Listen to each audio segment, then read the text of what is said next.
Today, we're diving into two of the most powerful creation stories in human history, the Babylonian Enuma Elish and the Hebrew Book of Genesis.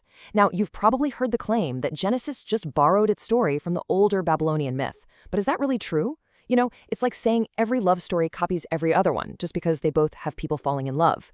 When you actually put these two stories side by side, you'll see they ask similar questions, but their answers, well, they create two completely different worlds. Let's get into it. Right out of the gate, the difference is just staggering. On the left, Enuma Elish kicks off with a kind of cosmic soup. You've got two primordial gods, Apsu, the freshwater, and Tiamat, the saltwater, literally mingling together to get things started. But then look at Genesis. It begins with a single, all-powerful god who already exists, totally separate from the dark, watery chaos he's about to organize. One story starts with gods being born, the other starts with one god getting ready to create. So let's talk about that primordial state.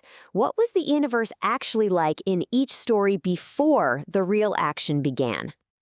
This really gets to the heart of it.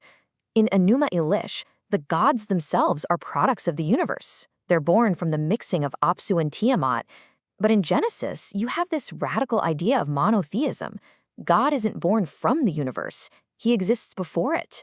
He's the uncreated creator, totally outside and independent of the matter he's about to shape. And what's the first big event that happens with these new Babylonian gods? Is it some grand creative act? Nope, it's a family squabble. The younger gods are just too loud, and they're driving their mother, Tiamat, crazy. So right away, the story isn't starting with peace and purpose. It's starting with divine conflict and chaos.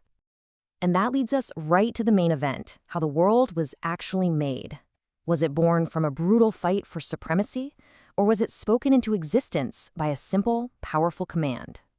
In Enuma Elish, creation is basically the collateral damage of a cosmic war. It's a whole divine soap opera.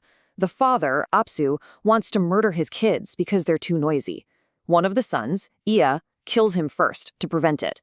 Then the mother, Tiamat, goes on a rampage to get revenge. Creation only happens after a new hero god, Marduk, steps up to fight and kill her. It's incredibly violent. Now just take a breath and contrast all that chaos with this. And God said, "Let there be light," and there was light. That's it. There's no battle, there's no struggle, there's no rival to defeat. Creation in Genesis is an act of pure, unopposed will. God simply speaks, and reality happens. The difference is just night and day. Let's just break this down. The contrast could not be more stark. In Enuma Elish, the raw material for the universe is the corpse of a dead goddess. The divine action is a violent battle. The result is a cosmos literally built from a carcass. In Genesis, the raw material is the divine word. The action is orderly speech, and the result is a universe created from God's own will. And the details in Enuma Elish get pretty graphic. Marduk literally rips Tiamat's body in half, like a dried fish, to make the sky and the earth. Her body parts become actual features of the world. Her eyes become rivers, her spit becomes clouds. It's a very physical, almost crude way of building a world by recycling the body of your defeated enemy. And now compare that messy, violent process to the calm, methodical progression you see in Genesis. It's like an architect's blueprint unfolding. Day 1, day 2, day 3, there's a clear, logical order to everything. From basic elements to complex life, it's all put in its place with intention and purpose. This isn't the chaotic aftermath of a war, it's a deliberate design. Okay, so the universe is built, but what about us? Why are we even here? This is another place where the two stories give, you guessed it, completely opposite answers. The Enuma Elish does not pull any punches. It is brutally direct about why we exist. Marduk basically says, "I'm going to create humans so they can take over all the hard work, and the gods can finally kick back and relax. Our purpose is to be a slave race." Think about that difference for a second. In one story, we're created for servitude. In the other, for stewardship. In Enuma Elish, we're slaves built to serve the gods.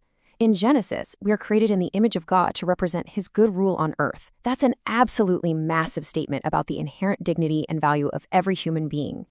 And this difference in our purpose goes right down to what we're made of. In Enuma Elish, humans are made from the blood of a rebellious traitor god. Our very nature is tied to conflict and subservience. But in Genesis, we're formed from the humble dust, and then given life by the very breath of life from God himself, which gives us a unique inherent dignity. So when you put all of this together, it becomes incredibly clear that we are not just looking at two versions of the same story. We are looking at two fundamentally opposed worldviews, two clashing visions for how reality, the gods, and humanity all work. The world of Enuma Elish is fundamentally chaotic. It's a universe where might makes right. The gods are flawed, petty, and violent, and any order that exists is just the temporary result of one god beating another. And humanity? We're just an afterthought, created to solve a labor dispute. The universe, at its core, is a battlefield. The world of Genesis is the absolute polar opposite. The cosmos is created with an inherent order and purpose, and at every step, it's called good. Power isn't destructive, it's creative. God is one, and he acts with intention. And humanity is the deliberate pinnacle of this creation, given a special place of honor and responsibility. The universe at its core is a good kingdom.